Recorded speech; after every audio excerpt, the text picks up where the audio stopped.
Hello, raijwpwr. नोंथांमोननि सिगां मोनसे गुड निउस लाना फैदों।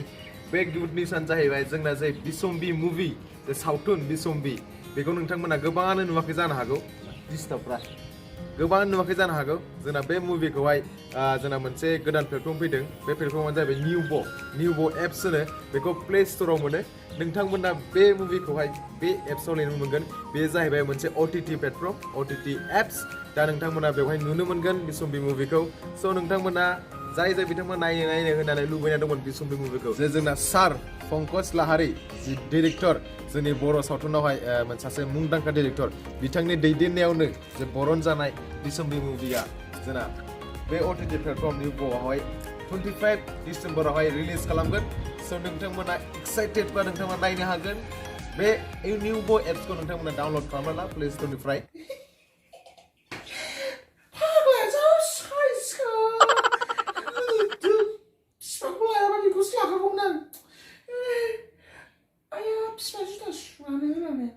आंथ' फुगारखाया बे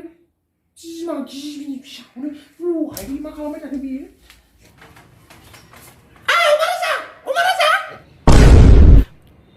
मा जालायखोब्रा डिस्टार्बफ्रा बेफोरबो मा खालामबाय थादों बेलाय? सोरांस्लाबनि मबाइल जालायबाय नोंनावलाय मबाइलनि केमेरा सिगाङावहाय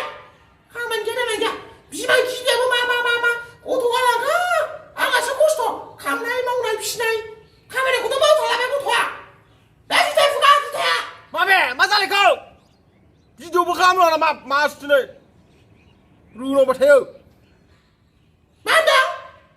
गोदासो बुंदों मा जुथाय फुगा जुथाया मोनगोनसो नोङो खामानि मावा दाङा मावा मासथिनो मालाय हिनजावखौसो खस्थ' होबाय थायो ओरैबा आखाइबानो बेलांबाय खामानि मावबाय दा फिसाबो बेसो मोनगोन र' एरना खोनासो गार नोंखौ नों फायना मा नोंमा खर'नि मबाइलाव रोंबाय थागोनलाय जुथाय स' मावनो खाबायना आयौ एफा बुरजा जुथा आं एफा बुरजा जुथाखौ मा सुजोबाखै जाखाव मालाया गानग्रा आसुरा बिमाना लुस फनब्रा बेलाय मासेनि बाबानि बिसिया जियानो जा रायजोफोर जोंना बिसम्बि सावथुनाव गोबां मोजां आर्टिस्टफोर दं रायजोफोर बेनो जाहैबाय फैला मेन्देलाबो दं कमेडियाव ओरैबायदि इन्टारेस्ट गोनां मुभिया बाब दा बुंसै आरो बे मुभिखौ डाइरेक्ट खालामनाय जे आदा पंकज लाहारी बिथाङानो जे न्यूबो एप्स दं बेवहाय रिलिज खालामगोन 25 जानुवारियाव जानुवारि डिसेम्बराव स' नै खर'आनो जाला जुथा बुसिनायजों माबायजों माबा मोनसे बुफुंलाजोब्बाय आङो स' नोंथांमोना न्यूबोआव थाबैनो डाउनलड खालामना प्ले स्ट'रनिफ्राय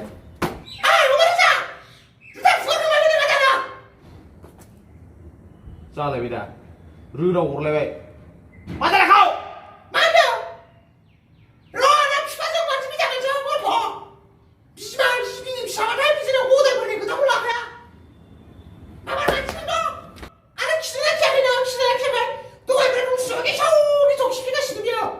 आं खियाखै खिनो ओंखाराखै आं खिया ओंखारबाय मैया मोना मुला जानानै मुलाल' खिफिगासिनो नै बे बिमायासो मोनामसुनांगासिनो नोंनि खिफिखौ माबा खिथा ओमफ्राय खिनो ओंखारबा बोरै खिनांगौ जाखौ बिमाना मा नोंलाय मासथिनि मालायनि खिनायावबो नां जाबाय थायो गोदाव सोराव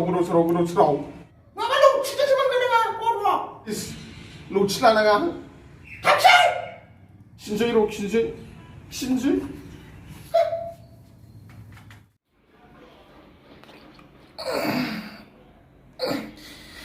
खिनो ओंखाराबाबो खियो पालसो बिमायानो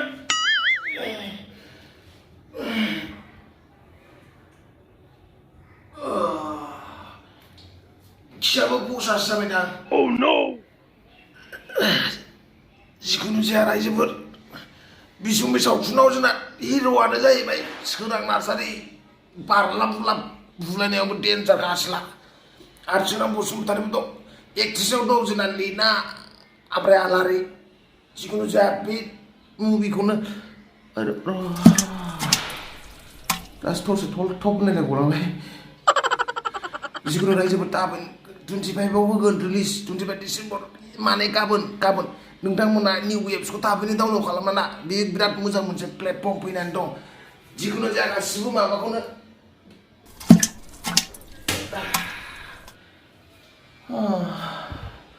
जिखुनु जाया गासिबो बर'नि जेसेबां मुभि दं एबारनिफ्राय बे एप्सआव नुबाय थासिगोन स' नोंथांमोना बे सुपार डुपार हिट बुलायनाय सिगांनि जाबायदि बारला बुरला बेखौ नायनो थाखाय निउ एप्सखौ थाबैनो डाउनलड खालामना लादो रायजोफोर माबा गथ'आ खिनायावबो रोंलाबायबाय माबा निउबो जागासिनो दं फुंनिफ्रायनो माबा निउबो एप्स माबा निउबो एप्स फैखो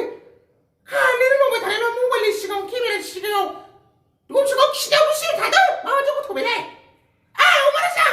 उमाराजा मा खिनायाव रोंलाबाय थागोन नोंलाय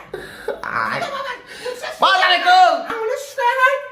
ओरैबा आंना आखाया जामजोबबाय नामा सिरि खालामनानै मावबाय माबा सुइदा खुदुसिया खिनायाव सानसे खिनो लागारांलाय बिमाना माबा जाखो आं थैजालासैलै बाबायाबो मा खिजानानै हाबा खालामो बिदि हिनजावखौ आं बाबायसोलै एरनानैसो होजोब्बाय नोंखौ गथ' थाब सुइदा खुदुसिया आं हले मिथिखाबाय बिमा नङा बे आंनि बाबायाबो मा खि मोनजाना हाबा लाफैबाय जोंखौ आंखौ बुलि फंफै गबोखो बिमा नङा बिसोर आंनि माबायदि निउबो एप्स बे फिसायासो फुंनिफ्रायनो रोंलाबाय थादों फाग्ला गथ'आ बिमा गिबिनि फिसाया माबा निउबो एप्सआव बिसम्बि मुभि नोङो आंखौथ' नुखायाखै फुजायाव बेरायनो जायाखै एबार लकडाउननि थाखायनो बेयावनो नायसाबनांसिगोन